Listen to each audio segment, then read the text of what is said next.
U.S. military launches major operations in Iran that could last for several days. In Hong Kong, Finance Chief Paul Chan says using the exchange fund to support infrastructure projects is to invest in the future and make more money. And Tai Po blaze victims wish to return home to grab their valuables as soon as possible instead of waiting till April as planned.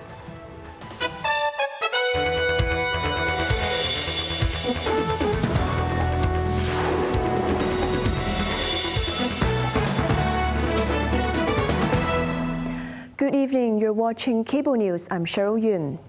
United States President Donald Trump has confirmed joint air and naval military action with Israel against Iran, expected to last several days. In response, Iran has already launched its first wave of retaliation. Reports suggest Supreme Leader Ayatollah Ali Khamenei and President Masoud Pezeshkian have been moved to safe locations. Jeremy Zhu has more on the joint military actions on Iran.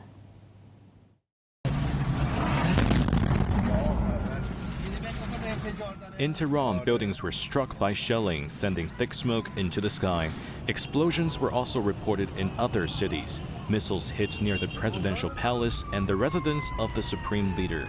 Iran has closed its airspace, cut communications in some regions, and long queues have formed at petrol stations as people try to leave. Trump confirmed the strikes, accusing Iran of rebuilding its nuclear program and developing long-range missiles that threaten the U.S. and its allies. Iran is the world's #1 state sponsor of terror and just recently killed tens of thousands of its own citizens on the street as they protested. It has always been the policy of the United States, in particular my administration, that this terrorist regime can never have a nuclear weapon. I'll say it again, they can never have a nuclear weapon. He urged members of the Revolutionary Guard to surrender, promising fair treatment if they lay down arms. Washington says it will destroy Iran's navy, missile systems, and industry, while reducing risks to U.S. personnel in the region. Israeli Prime Minister Benjamin Netanyahu said the joint operation aims to eliminate the threat from Iran's regime and create conditions for Iranians to break free from tyranny. Defense officials confirmed the operation had been coordinated with Washington for months, with the decision finalized weeks ago. Defense Minister Israel Katz described the strikes as preemptive. Reports suggest the first phase of operations will last 4 days. Air raid sirens sounded in Tel Aviv, Haifa, and other areas, with defense systems intercepting multiple missiles.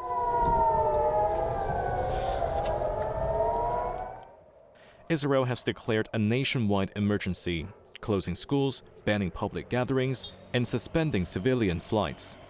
Jeremy Zhu, Cable News.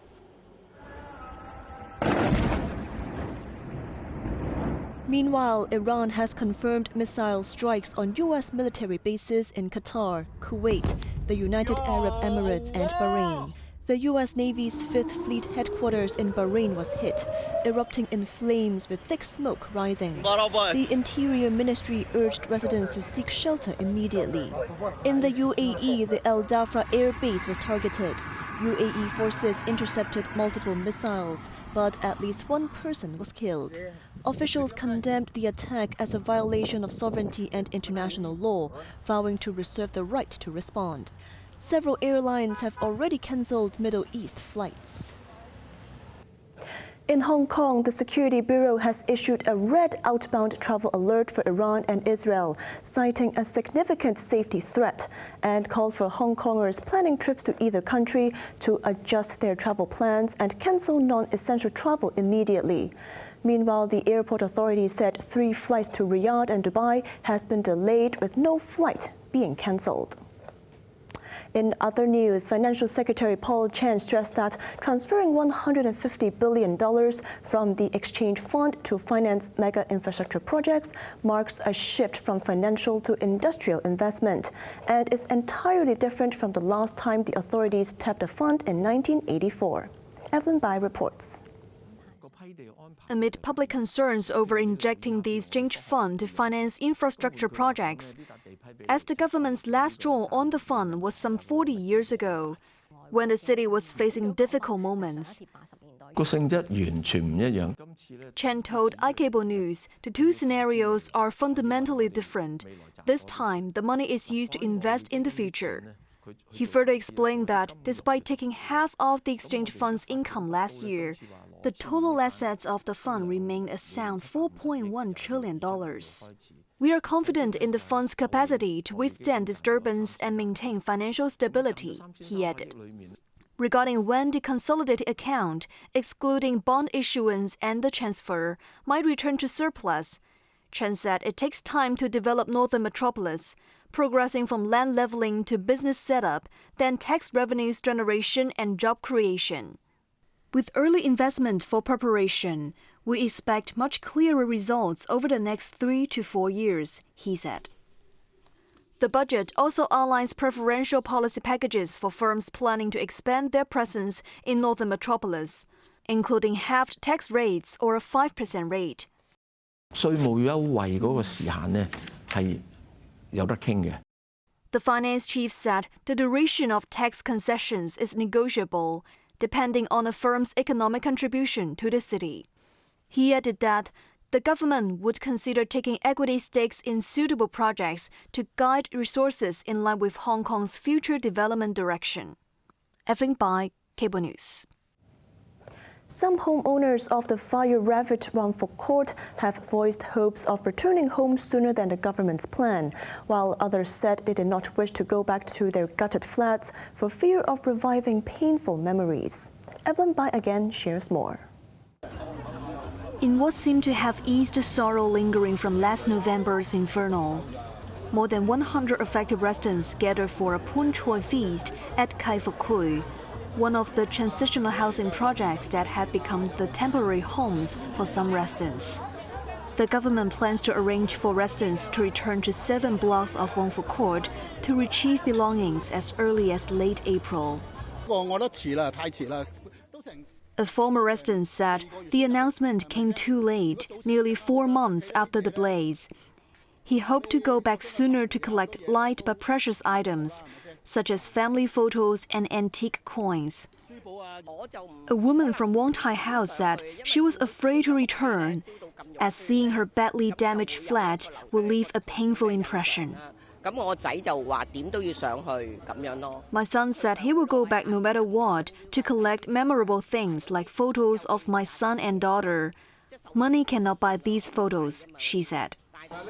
The transitional housing project, operated by Food for Good, has been providing free accommodation and meals to fire victims, with support running until the end of February. Regina Leung, founder of the group, said around 100 residents have already moved out before the rent waiver period ends, while more than 400 people still live here. Evelyn Bai, Cable News. A survey has found that 60% of working women in the city are experiencing long-term stress as they struggle to balance careers with family caregiving responsibilities. The Hong Kong Federation of Trade Unions conducted a survey between January and February this year, interviewing 562 women. More than half were dual-role working mothers, meaning they juggled full-time paid work with caring for children or elderly family members. Around 60% of them said their accumulated work and family pressures remained unrelieved, resulting in poor sleep, constant fatigue, physical exhaustion, and mental strain. Despite this, only 13% had actively sought professional help. The HKFTU is urging both the government and employers to build more family-friendly workplaces, including introducing paid family care leave, promoting flexible working hours, and actively considering child care subsidies to help ease the double burden. A tram derailed at high speed and smashed into a building in the northern Italian city of Milan on Friday, killing 2 people and injuring about 50 others. An investigation is underway for manslaughter and bodily harm. Evelyn Bai reports. Dash camera footage captured a staggering moment when the light night tram veered off its usual course, nearly flipping onto its side before crashing into a building. The crowded tram smashed the window of a restaurant along the central Vittorio Veneto Avenue, scattering shards across the pavement and leaving the carriage badly damaged. Numerous ambulances and fire trucks rushed to the scene. Emergency personnel boarded the tram to free trapped passengers and set up a tent to treat the injured.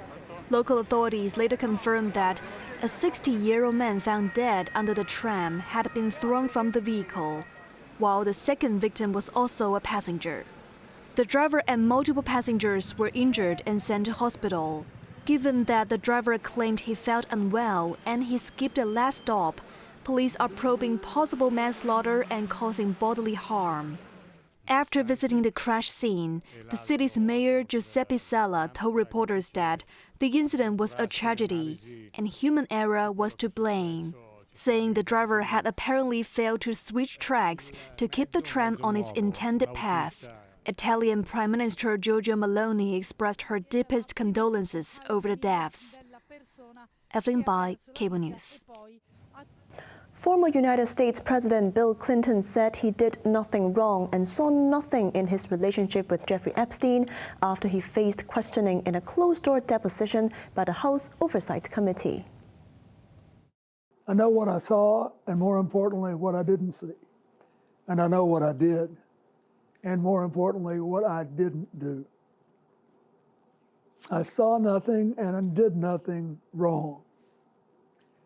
As someone who grew up in a home with domestic violence, not only would I not have flown on his plane if I had any inkling of what he was doing, I would have turned him in myself and led the call for justice for his crimes, not the sweetheart deal we got. The statement came after the former president endured over 6 hours of probing into his ties to the lead financier. He had appeared in multiple photos in the Epstein files, but denied any sexual relationship with women shown in those images, according to reports. Clinton's deposition followed questioning of his wife, former Secretary of State Hillary Clinton, the previous day. He criticized the committee for subpoenaing her, noting she never met Epstein and never visited his properties. Republican Chair James Comer called the deposition productive but incomplete, vowing to call more witnesses. We believe this was a very productive deposition. I will have to say that President Clinton answered every question or attempted to answer every question. This is a serious investigation. We will continue to try to get the truth to the American people and justice for the victims. Meanwhile, Democrats renewed calls for President Donald Trump to testify. I think that President Trump needs to man up, get in front of this committee, and answer the questions and stop calling this investigation a hoax. Trump responded to whether Clinton's deposition sets a precedent for him or his family. I don't like seeing him deposed, but, they certainly went after me a lot more than that. I don't like seeing him. Look, I like him, and I don't like seeing him deposed. On to the weather now, mainly cloudy, a few showers at first, coastal mist in the morning and at night tomorrow. Sunny intervals in the afternoon. Temperatures will range between 19 and 23 degrees. That's our news tonight. I'm Cheryl Yun. Thanks for watching and good night.